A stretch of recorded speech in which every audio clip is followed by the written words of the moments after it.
Good morning, everyone. Let's begin to our next topic. This is a basic practice of crop production. Let's start it. यहाँ जो बोजू है वो कुछ question कर रहे हैं. Why paddy can not be grown in a winter season. यहाँ बोजू पूछ रहे हैं कि पैडी जो है वो विंटर सीजन में क्यों ग्रो नहीं होता. तो यहाँ पे जो पहली है वो आंसर कर रही है. पहले ये जान लीजिए पैडी क्या है. तो पैडी जो है वो राइस का दूसरा नेम है. तो आप सबको पता है कि भाई राइस के प्लांट को जो है वाटर ज़्यादा चाहिए होता है ग्रो करने के लिए. तो यहाँ पे पहली उसे आंसर कर रही है कि paddy require a lot of water, therefore it grown only in a rainy season. Paddy को जो ग्रो करने के लिए वो वाटर की ज़रूरत ज़्यादा होती है, इसलिए वो सिर्फ और सिर्फ रेनी सीजन में ग्रो होता है. Now cultivation of crop involve several activities undertaken by a farmer over a period of time.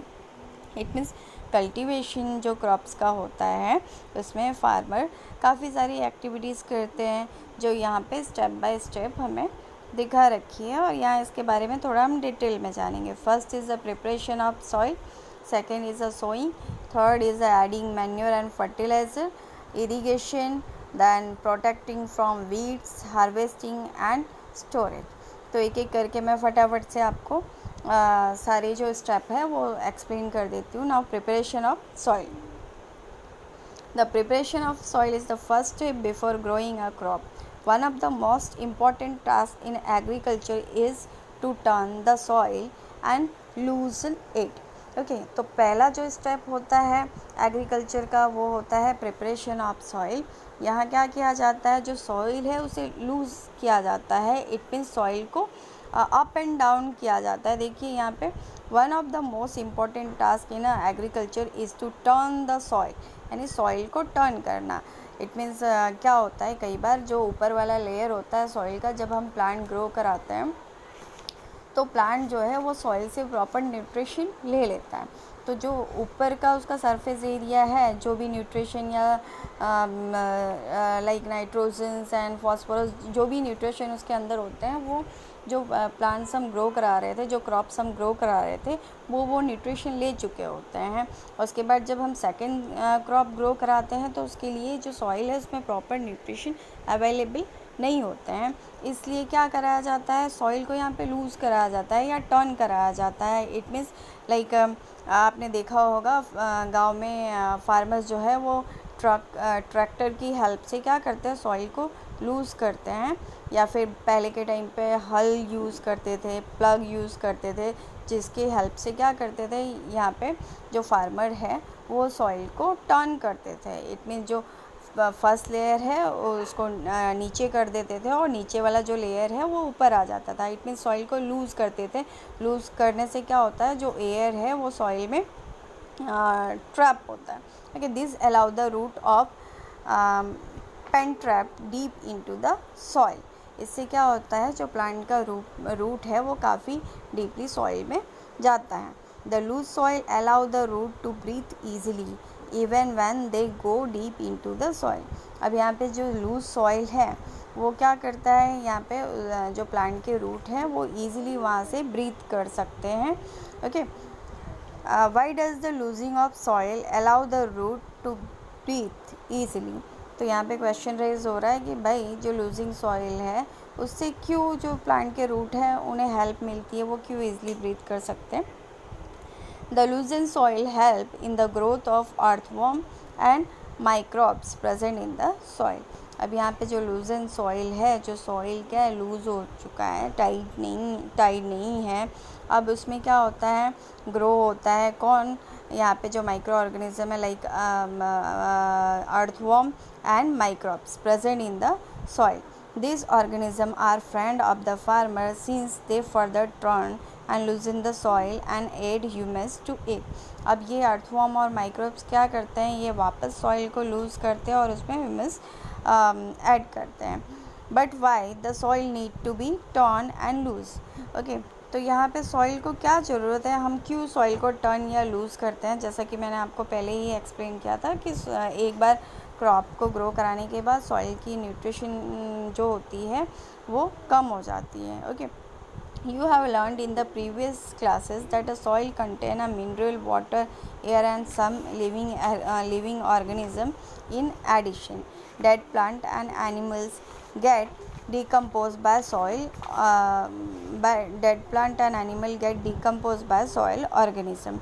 In this way, various nutrients in the dead organism are released back into the soil. Okay, तो आप सब ने जो है previous classes में पढ़ा ही है कि सॉइल के अंदर क्या होता है, मिनरल्स होता है, वाटर होता है, एयर होता है और कुछ लिविंग ऑर्गेनिज्म होते हैं. ठीक है.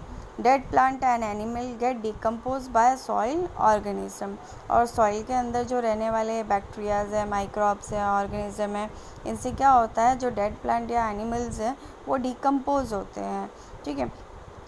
Various nutrient in the dead organism are release back into the soil. और ये जो डेड प्लांट्स हैं या एनिमल्स के डेड बॉडी है, इनके डिकम्पोज होने के बाद क्या होता है, अलग अलग तरीके की जो न्यूट्रिएंट्स हैं, ओके, जैसे कि मैंने आपको पहले ही बोला, like nitrogen, phosphorus and others जो न्यूट्रिएंट्स हैं वो वापस सॉइल में मिल जाते हैं. This nutrients are again absorb by a plant. ये जो न्यूट्रिएंट्स हैं वो उसे कौन एब्जॉर्ब करता है, प्लांट.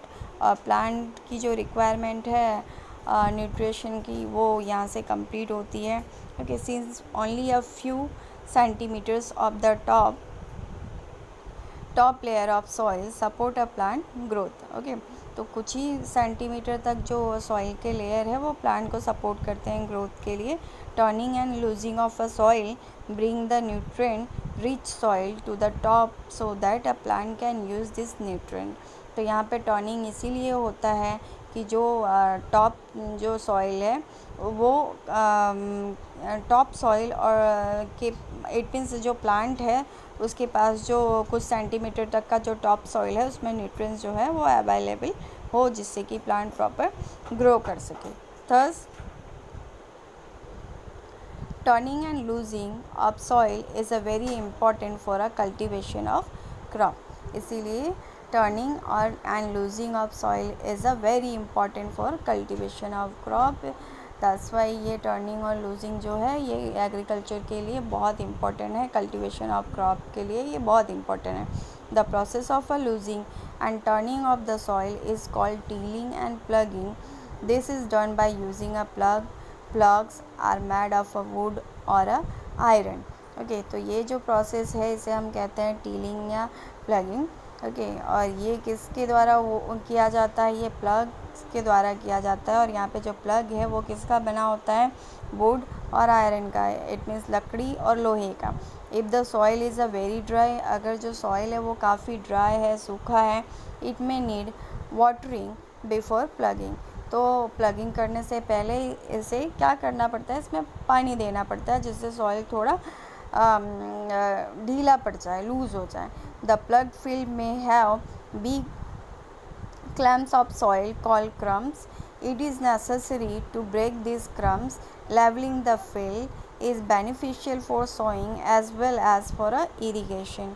अच्छा, तो यहाँ पे प्लगिंग करके हम क्या करते हैं, सॉइल को लेवल में लाते हैं, कंप्लीट अच्छी तरीके से सॉइल प्रिपेयर हो जाता है यहाँ पे. और ये जो है ये बेनिफिट होता है हमें इरिगेशन के लिए भी.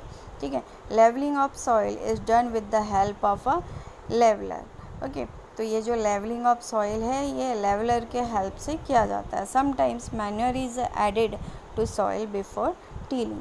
टीलिंग या प्लगिंग के पहले यहाँ पे कई बार ऐसा होता है कि इस टाइम पे हम मैन्योर भी यूज़ करते हैं, मैन्योर और फर्टिलाइज़र, जिससे कि सॉइल में प्रॉपर जो न्यूट्रिएंट्स है वो बना रहे. This help the proper mixing of manure with the soil. तो ये प्लगिंग या टीलिंग करते टाइम ये अच्छी तरीके से मैन्योर जो है सॉइल में मिक्स हो जाता है. The soil is the most and before sowing.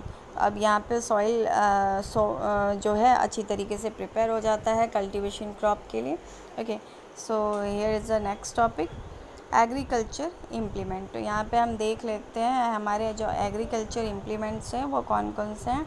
Before sowing the seed it is necessary to break soil clumps. Okay, तो क्लम्प्स, आपको पहले मैं क्लम्प्स का मतलब समझा दूँ. क्लम्प्स यानी कई जगह पे कहते हैं ना, लाइक